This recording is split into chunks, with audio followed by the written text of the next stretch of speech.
Hello and welcome to another episode of the show. So today I'm going to be talking about the subject of procrastination and indecision. I'm going to get into the psychology of some of the processes that go on when we are in a state of procrastination and how this kind of manifests in different people and what we can actually do to bring ourselves out of this state of procrastination. That's if we even want to get ourselves out. So one of the first things is the distinction between procrastination and just laziness, because there is a definite reality there that, a lot of the times some of these things that we are procrastinating we're doing because we literally don't want to do them. We physically and emotionally cannot be bothered. We do not want to do them. And then on the other hand, there's things that we do want to do. There's things that we really want to get done, that we know that we need to do, or that we just really want to do, and for some reason there's something in us that stops us from getting on and doing that. And I'm going to go through some of the ideas that I have, some of the theories that I have, and some of the things that are out there that, give an answer as to why we do this to ourselves. It's a form of self-sabotage, and it is really a maladaptive coping mechanism. If we're talking about some of the things that we really do want to actually get done, one of the theories and one of the things that I think is quite important is that it's not necessarily the act or the thing that we want to or need to get done. It's not the actual act of doing that thing. It's the fear of the repercussions or what will actually happen when we get that thing done. So let me give you an example here. You might really want to go on a date with somebody. You might really want to meet up with that person. You might deep down really be looking forward to it. But then when it comes around to arranging that date or making that move to actually meet up, you procrastinate because of the fear of rejection or the fear of the pressure of everything that comes with it. So you might be really, really looking forward to it. You might be like, well, been speaking to this person, we've decided that we're going to meet up, we're going to go for a drink, we're going to go to the cinema or whatever it is, and you might be really excited about that. But then you go and kind of delay it, sabotage it, because of the fear of what's on the other side. So this is one of the major things that hold us back from lots of things. That was just one example there. I've got music on today's episode because when I began to record, I live in a kind of a wooded area. There's lots of trees, and it just so happens that today they decided to start chopping the trees down, didn't they? So I thought, okay, this episode is about procrastination. I need to just get on and record it anyway, in spite of anything that's going on in the background. And also, I have a whole list of different subjects that I'm going to be talking about, each week.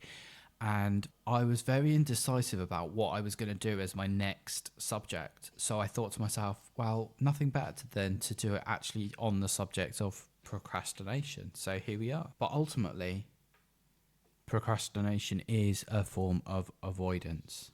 So what I'm going to do is list some of the ways that we actually avoid the things that we know that we need to do. And a lot of this comes back to the subject of addiction. So we will smoke, we will drink alcohol, we will play on video games, we will do all sorts of other things to distract ourselves from the things that we, I guess, need to focus on. And why do we do that? It's because of our nervous system. It's because our nervous system is in a state of dysregulation. And when I was doing research for this episode, I strongly had in mind that procrastination is a trauma response. And one of the main ways that trauma can manifest is in the fight, flight, fawn, or freeze state. So I think that the procrastination and the delaying of important things happens when you're in that freeze state. There's the term functional freeze, where it's like a learned helplessness that you go through your whole life in a state of freeze because of a trauma response or because of multiple trauma responses that have happened in your life. And if we're in a state of functional freeze, it's very hard to get anything done. It's very hard to get anything done productive because you are not focused and present, and every or any little thing can easily trigger you into a state of dysregulation, which throws you off guard. And then you use that as an excuse to not do the thing that you needed to do. So, for example, just before I started to record this episode, I was on Facebook and I read a post that I didn't like that triggered me. It was something kind of upsetting. I won't go into it what it is now, but it's something that is affecting me emotionally. I will go into it at some point, but I read it and I thought, do you know what? Fuck this. Like, it really annoyed me, and I thought that on its own, it was just a short post that one of my friends had written, and if I wasn't determined to record this episode, I could have actually really allowed myself to get hijacked by that particular post, and that could have caused me to not record this episode. So that is just one example of how, on a day-to-day basis, if we don't control our thoughts and our emotions, then we're led into a spiral of procrastination and procrastination, more procrastination. So I think this would be a good chance now to... Let's have a little look at the Wikipedia definition of procrastination. So it is the act of unnecessarily and voluntarily delaying or postponing something despite knowing that there could be negative consequences for doing so. So this is the thing. So the negative consequences is the thing that we put to the back of our mind, and these negative consequences can just get worse and worse and worse. So it says here that it's a common human experience involving delays in everyday chores or even putting off tasks such as attending an appointment, submitting a job report or an academic assignment, or broaching a stressful issue with a partner. It's often perceived as a negative trait due to its hindering effect on one's productivity and is associated with depression, low self-esteem, guilt, and feelings of inadequacy. However, it can also be considered a wise response to certain demands that could be risky or provide negative outcomes whilst waiting for new information to arrive. So if we think about this in terms of relationships, there might be a very important thing that you want to discuss with somebody. It could be your boss, it could be a partner, it could just be a friend.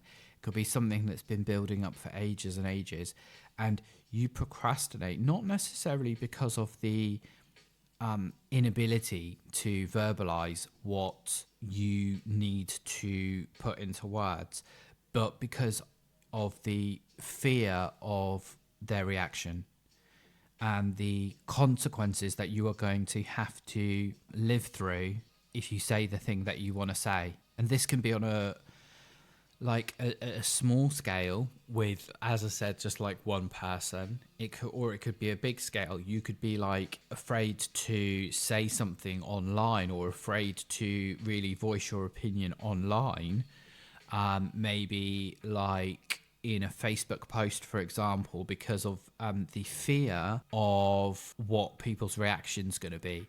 So it's like your intuition and your gut instincts knows the things that you want to say, but you constantly go over and over in your mind of how to phrase it, or oh, I need to say it this way, or should I say it at all, or I need to like phrase it in a certain way because I'm so scared of the reactions, or I'm so scared of being perceived in this way or that way. So instead of actually just saying it, you have to kind of like censor yourself, and you have to sort of try and wrap it in this neat fucking bow so that you get the response. So, and that's actually a form of manipulation. It's a form of control. It's a form of obsessive compulsive behavior, because you feel like you need to control every like reaction from the other person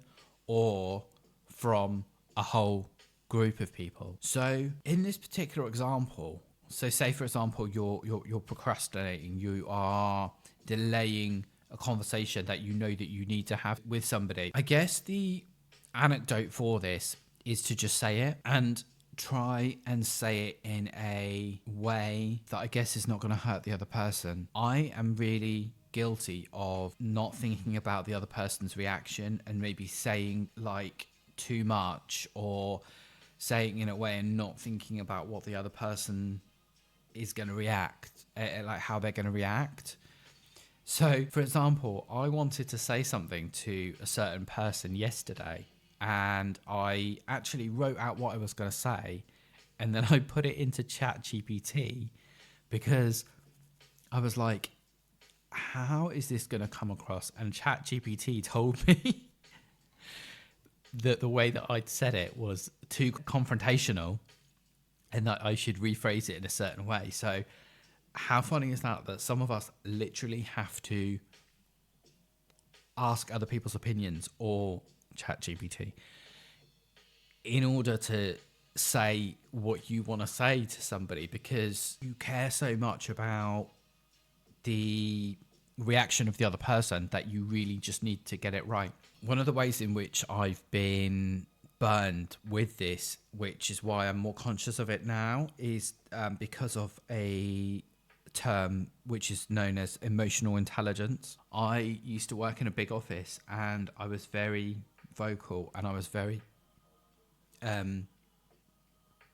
would just kind of say what I felt, and very much like didn't take other people's reactions, I guess, into consideration a lot of the time, because I didn't understand the impact of the way that I was saying certain things. So I remember once I was a team manager in this particular office. I looked after a sales team, and we used to have people who would listen to the calls, monitor them, and then score them based on compliance and how well the advisor had performed. And as a team manager, we used to get very annoyed with the rigidity of these people who would monitor the calls, and sometimes they would get it wrong.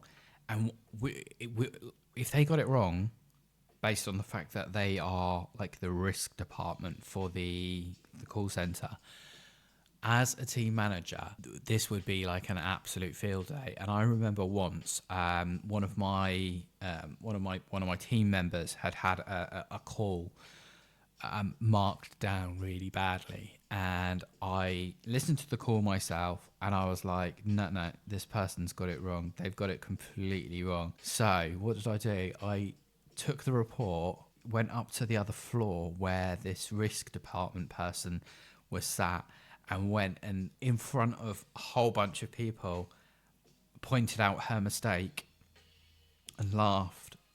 Not in a, like, I didn't try to do it in a, like, a malicious way, but I was like, haha, you've got this wrong.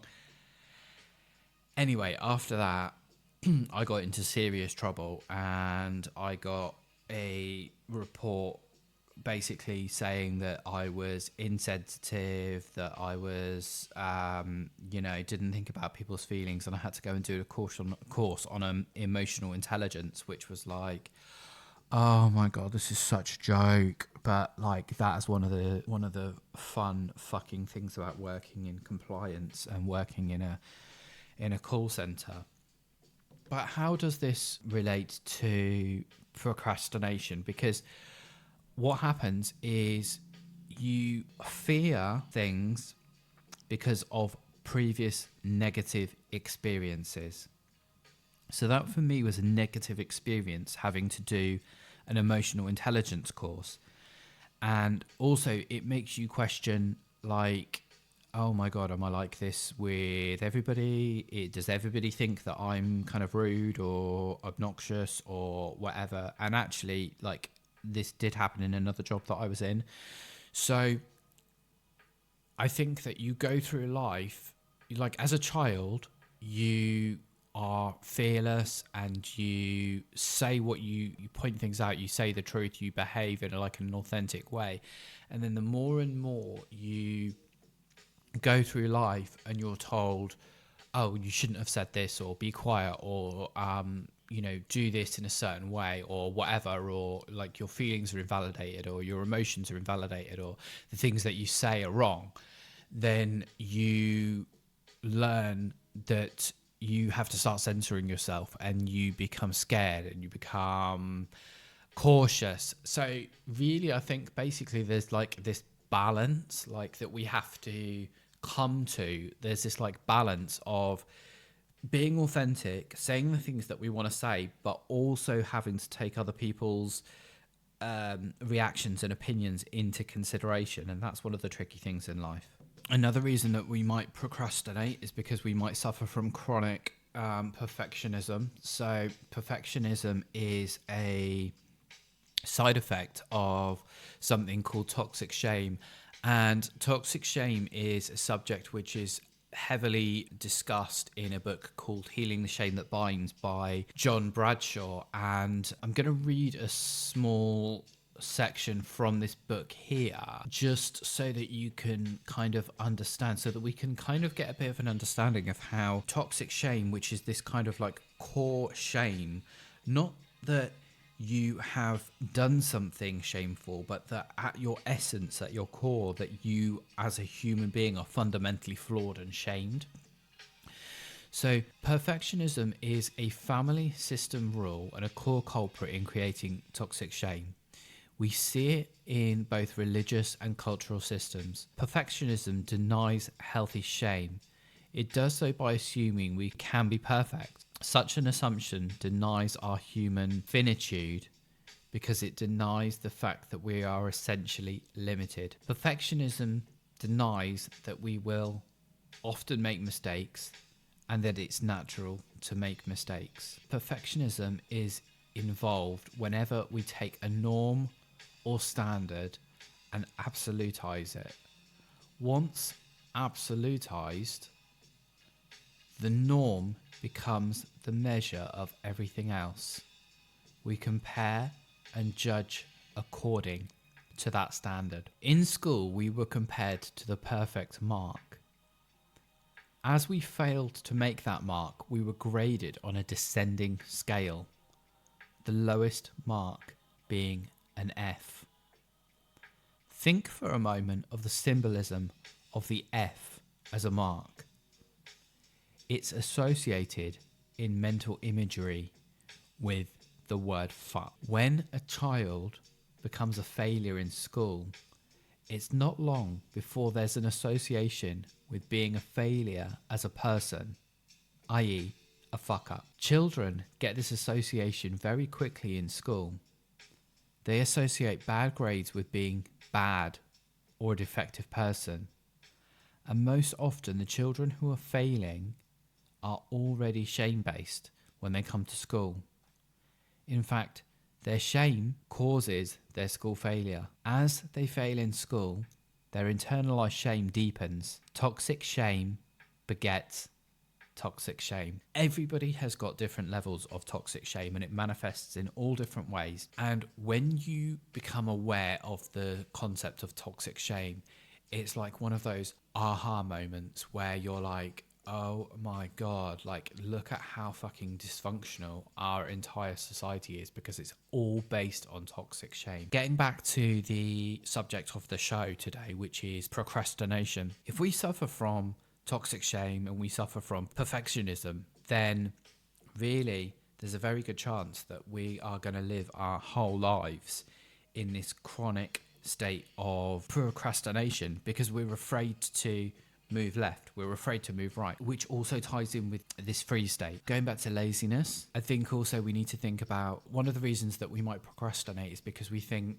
do the benefits of actually doing this work, this job that needs to be done, do the benefits actually outweigh the costs? You know, so it's a case of thinking, can I actually be bothered? I'm just going to read now from an article that was written in an online publication called Healthy Place. And this article is written by Cheryl Wozni, which I will include in the show notes. And the title of it is "The Freeze Response Can Lead to Procrastination After Abuse." So many individuals are familiar with the fight, flight, or freeze response to trauma. However, one thing I've learned after years of exposure to verbal abuse is that this automatic response can lead to detrimental procrastination in other areas of my life. The freeze response leads me to procrastination. One contributing element of the fight, flight, or freeze response I find that still has a strong hold on my life even today is the freeze response. When I find something traumatic or triggering, I will often freeze, unsure of how to proceed. Part of this behavior comes from slowly learning to retrain my brain to react differently to present situations rather than the past. I'm still healing and need time to process a circumstance before I proceed. However, this freeze response inevitably leads me to significant procrastination. Procrastination turns to low self-worth. After careful examination, I realised that when I'm stressed or face a particularly stressful situation, my body responds as it would to past verbal abuse trauma. My body sees the stress as a threat and is unsure how to proceed, making me stop and run away from the problem. Although this response can be helpful in dangerous situations, it really has no place in everyday life. When my days include procrastination, I notice that has a damaging effect on my self-esteem. Once I recognise those negative emotions, I often turn to thoughts of despair and low self-worth. I begin to think that if I was more organised, more talented, professional, or better than I currently am, I could successfully complete a task on time. My brain begins its harmful cycle of damaging thoughts and chips away at my self-esteem and the belief in my abilities to do a task. So for me, I suffer from procrastination a lot because I realised I've lived the majority of my life in this freeze state, and it's all based on, I can't completely blame it, but it's all based a lot on chronic verbal abuse that I experienced from my dad when I was growing up. And it's only now, after many years, that I realised that my life could have been very different if I'd have grown up in a household that wasn't subject to continuous and ongoing verbal and emotional abuse for years. So there we go. Last week I actually did an episode called The Dark Night of the Soul, and I think also another thing with procrastination is that sometimes it has got a place, because you could be procrastinating things just because you simply cannot be asked to do them. Now, I hit a stage, I would say around about 2 years ago, where I decided that I was going to completely change like a number of things in my life. And I used to be very, very OCD, very obsessive, like with my home. And I decided that after my grandmother died, I was going to spend time traveling and getting out there. And a lot of the things that I used to obsess about, as in decorating my home, painting it, cleaning, and I mean, not saying that, you know, like I don't do that now, but I don't do it obsessively like what I used to do. So some of these like mundane things in life, like for example, doing the washing up or vacuuming constantly, or even just lately, like the gym. Like, I completely procrastinate because I just cannot be bothered. Like, you get to a stage where you're like, I want more from life, and I'm going to not do that thing, or I'm going to procrastinate. I'm going to leave it. I'm going to delay it because I just can't be fucked. And so, how does this tie in with indecision? Because indecision is a fucking nightmare. And I really don't like it when I get into this thing of indecision. I recently had it when I have it quite often when I'm booking holidays. Because when I'm booking holidays, there's too much choice out there, isn't there? So there's so much choice, like as in where you want to go or what hotel you want to stay at, maybe, that I get to the stage where I'm like, the indecision can really eat away at you. And eventually it's just a case of make a decision, any decision, and stick with it. And go by the universal laws that what's meant to be will be. So recently, like, I went to Miami and I did this with hotels, and I just thought, do you know what? I literally do not care. I'm so sick of like delaying this that I'm just going to book the flight on this date, and I'm just going to book this hotel. And I do, obviously, like, I'll do my research, like, you know, and look into it. But I think we can over obsess with all the different choices and all the different options that we have. So sometimes it's best to just pick something and stick with it. And I very often buy things. I'll buy like a hotel or a flight. I'll buy it without any cancellation. So there's no option to cancel it. So that at the end of the day, because I know that if I book and there's that option to cancel and get a full refund, then I will obsess about it and I'll continuously like change the booking, or I'll cancel it even. But if I know that I have to do it, then I have to do it. And I also did this recently with a car. I was like obsessing for ages about what car I wanted, and in the end I was just like, just make a decision and stick with it and just do it. Done. And starting a new business venture is a good example of where procrastination can really come in, because you can be really scared of starting up something new, like this podcast, for example. Or say, for example, you wanted to open a shop, or you actually wanted to start applying for a new job. You can wait and wait for the right moment. There's no such thing as the right, I mean, there is such a thing as the right moment, but you can wait for the, when you perceive to be like the right moment. You can think that to be a podcaster, then you have to have like all this experience with public talking. Like you have to have, if you're talking about psychology, like you have to have like all these, you know, certificates, and you have to know everything about the software that you're using. You have to know everything about microphones, about you know, editing, and everything to do with the online world. Or you can just start, because it will come to the stage where you will get so frustrated with yourself, and then you feel worse and worse and worse. It's best to just get it done and then learn along the way. So that was one example there. If you are procrastinating because of something that you really need to change in your life, you can't shame yourself into change. So you can't shame yourself into wanting to be something else. You can only have compassion for yourself. Compassion is the key. I made some notes for this episode, and I'll tell you what I wrote down. I wrote down, sometimes I get so emotionally distraught that I can't do stuff like regular people. So is that an excuse? Is that, you know, like some kind of like victim mentality? Or is it the truth that I physically and emotionally cannot do things? You know, like, I'm not a robot. I sometimes can't do things the way that other people can. So I need to procrastinate. I need to take that time. And part of being a creative person, part of doing something creative, means that there is a lot of time that goes into thinking that is necessary. I also wrote here, this is like a tip. So I also wrote, do not leave your desk until this is done. So when you're doing a creative project, what I've realized is that you have to enjoy the process. Like, you have to enjoy the process, because sometimes, yeah, you need that push.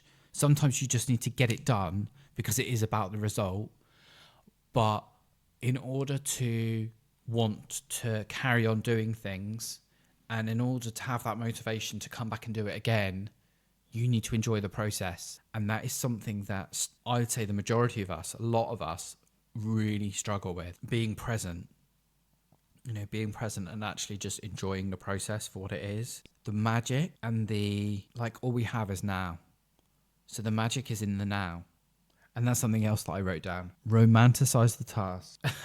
This is why I wrote this last night. So sometimes I write things and I'm like, what the fuck? Romanticize the task and pretend you're in a music video. So just, you can't see me, but I'm pretending that I'm in a music video right now. I'm romanticizing recording this. So that is one way that you can enjoy the process. So whether it's your daily commute to work on a train or just driving around, romanticize it. Turn your life into a work of art. Stop using addictions as coping mechanisms. And you know what is not procrastination is when you literally decide that you're not going to do it. I'm not doing the fucking washing. I don't care. I'm not doing the washing. The washing up can sit there for 2 days. I don't care. So that's where it's that's not really procrastination, because you're making a conscious decision that you're not going to do it. And that's very different. I'm just having a look here, an article on the Very Well Mind website, and it's asking how common is procrastination. So it says here, while some people are better at motivating themselves to tackle unpleasant tasks, procrastination is a highly prevalent problem.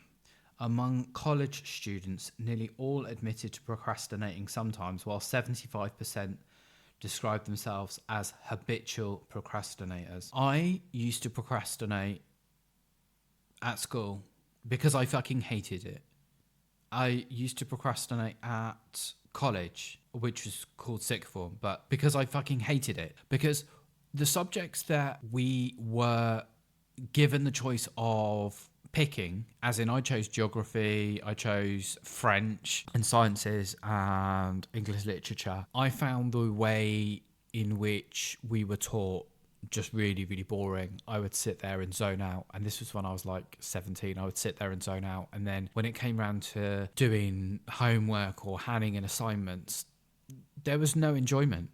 There was literally no enjoyment from me. So I was just doing it to tick the box. And what was I trying to achieve? Because my heart wasn't in it. I think that is so common for most people in life, that we pick careers or we pick certain routes because we're just expected to make a decision. But how many of us actually live our lives doing the things that we really want to do, that we're really passionate about, that we absolutely love? This form of putting things off and delaying them and procrastinating begins at a really early age. If you really are bored shitless with what you're given to do. Okay, so if you suffer from procrastination, here are some tips on how to get things done, I guess. So first of all, you could start by breaking large tasks into smaller parts and understanding the psychology behind the procrastination.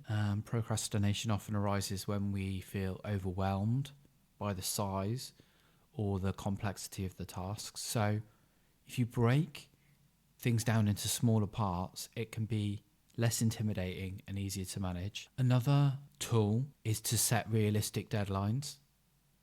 And it's important to set these realistic goals and then stick to them. Be sure to give yourself enough time to complete a task without rushing or feeling overwhelmed. The next tip is to eliminate distractions. Distractions can be a major obstacle in getting things done. Try and eliminate them as much as possible by turning your phone off or turning off notifications, which is what I've done today. I'm going to read a quote that I saw a few weeks ago that I loved. And so it goes like this: if you cannot stay disciplined, be devoted instead. Discipline to the mind is a form of punishment. Devotion, on the other hand, is a form of love. We discipline as a form of punishment, but we're devoted when we fall in love. So love what you're doing so that you don't feel punished when you're being consistent. I love that, don't you? And then there's discipline. So we all need discipline. And if we suffer from procrastination, laziness, making excuses, etc., this can come from, again, childhood. This can come from having a set of parents who really didn't give a shit about setting boundaries for you, about being good role models, about giving you a good example of what life should be like. If you have parents who are great role models that inspire you and push you and help you and support you emotionally, then you stand a much better chance of learning discipline in your life. If you're actually born into a household where they kind of just let you get on with it and you were sort of ignored and neglected, and it didn't really matter if you went to school, or it didn't really matter if you did your homework, and you weren't really given a vision of what your life should be like, and you didn't really have very good role models, then you're at a disadvantage, really, because you're set up, I guess, you're set up to live a certain life where you have to make it up, go along. You have to make up the rules as you go along. You have to learn along, the way. You feel kind of feral. So that's another big part of why so many people will suffer from this kind of chronic procrastination. And also procrastination, the same as avoidance, is a form of self-protection, because if you don't put yourself out there and if you hide away from the world, then you are never going to risk being rejected or shamed, and you never have to feel that discomfort. So I thought I would finish this up today on a quote which will hopefully inspire you. The more you allow yourself to feel, the more powerful you become. Loving, joyous, operating from flow. All of the overthinking and procrastination you experience are a result of jammed up feelings that you're unconsciously resisting. What you resist persists.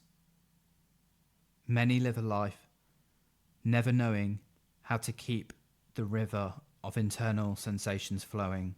Instead of looking externally to try and help an internal problem, this may offer temporary relief, but only ultimately compounds tension.